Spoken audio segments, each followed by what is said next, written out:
y, como tú dices, nos unen muchos años y mucha lucha por defender y poner la moda en el lugar que le corresponde, como motor de cambio social. Muchas veces los restringimos a una imagen, una estética, pero detrás se mueve todo una red de economía, política, ideología, mensajes subliminales y directos que lanzamos. Entonces, el rol de las marcas de moda y de toda la industria, del canal de distribución, es súper importante, pero para entenderlo tenemos que también entender lo que ha pasado estos últimos años, ¿no? Estos últimos años hemos vivido una transformación brutal, no solo en el sector de la moda, sino en todo el mundo. Un proceso de transformación y digitalización que quizás solo es comparable a la revolución industrial como cambio radical del paradigma. En este cambio se ha acelerado muchísimo con la pandemia y hemos visto cómo han cambiado los poderes. Tanto nos gustan los medios de comunicación, hemos visto cómo su peso desaparecía en favor de otros poderes, como las propias marcas, que son portavoces y la gente en particular. O sea, las redes han abierto lo que queremos, una conversación, digamos, más inclusiva, más diversa, en la que las nuevas generaciones son quienes están de alguna manera dirigiendo o estableciendo tanto el ritmo como los temas que ahora vehiculan la conversación de la industria. Entonces, eso se traduce en que las marcas en general tienen que conectar con el público, y eso supone un branding que se construye en torno a valores. Se traduce en estrategias de marketing que son humanistas. En el sector de la moda todavía es más importante, porque al final las ideas y todos los conceptos que hay detrás de un diseño, como los que puede crear Pablo, como los que pueden crear mis compañeras aquí en la mesa, son las herramientas que utilizan los consumidores para crear una identidad social. Y esa es la identidad social que luego genera el cambio.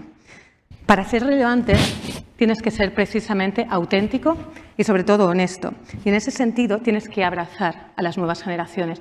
Y cuando digo abrazar ha surgido una palabra que creo que es clave, que es la educación, que no se trata solo de visibilizar, que eso es súper importante, pero tampoco es lo único. O sea, tienes que generar también un mentoring, tienes que dar pasos, tienes que crear plataformas de empoderamiento.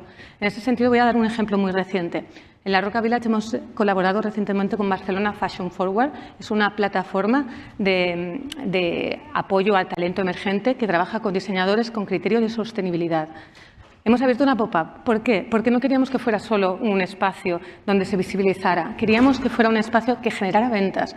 A poner a esta gente que a lo mejor tiene un público más reducido, exponerlos en un mercado más local e internacional, abierto a diferentes.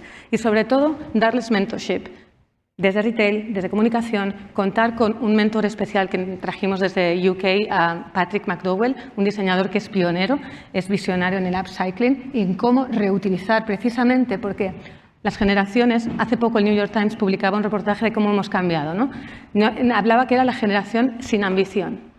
Quizá es que la ambición no sea la de los yuppies de los 80, la ambición es otra. La pandemia ha cambiado nuestro modelo y, como dice Pablo, a lo mejor crecer no es la solución, sino una empresa más pequeña, decidir cómo tú eliges hacer una única temporada, decidir que en lugar de crecer a lo mejor quieres limitar, pero controlar todo el proceso de la cadena de tanto producción como distribución. Eso para mí es clave, la educación. Pues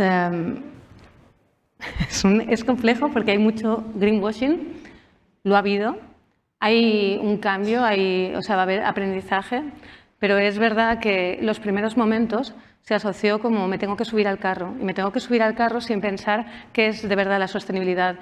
Entonces se crearon colecciones, cápsulas, etiquetas, entonces para promocionar en sectores que de por sí no son sostenibles, sectores como el denim no pueden celebrar el Día del Planeta porque sencillamente una fábrica genera una contaminación a los ríos que hay en su entorno que está medida.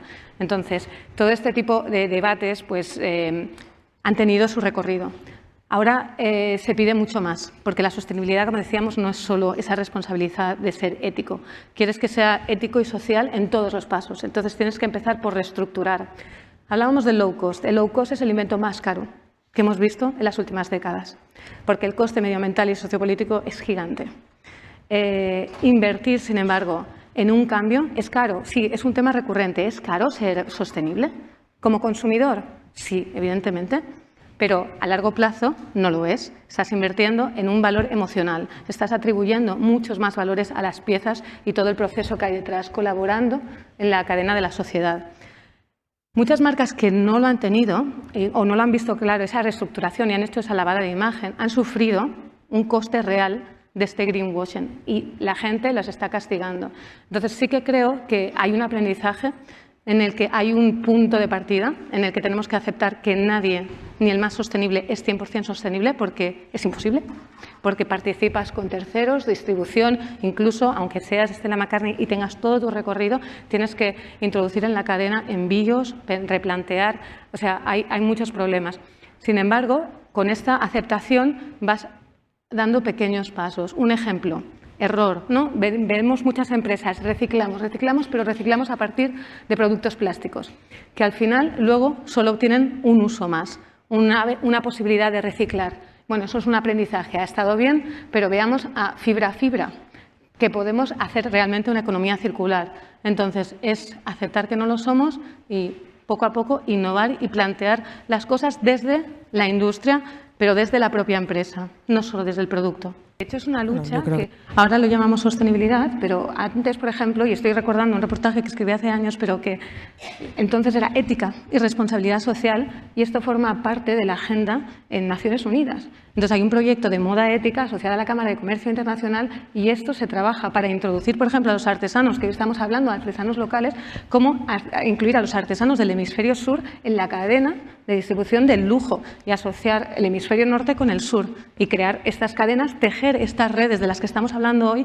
pero de una manera que sea ética, responsable y sostenible en el largo plazo, pensando también en esas economías, por ejemplo, del hemisferio sur. Manos de todos, que es a veces más fácil hablar de lo que hacen las marcas y no de lo que hacemos nosotros. Entonces, esa llamada a la acción es del individuo a tomar la responsabilidad propia, porque ellos son los que realmente van a generar el cambio. La empresa se adaptará porque ellos alzarán la voz. Entonces, mi acción es llamar al cambio individual y a esa toma de conciencia.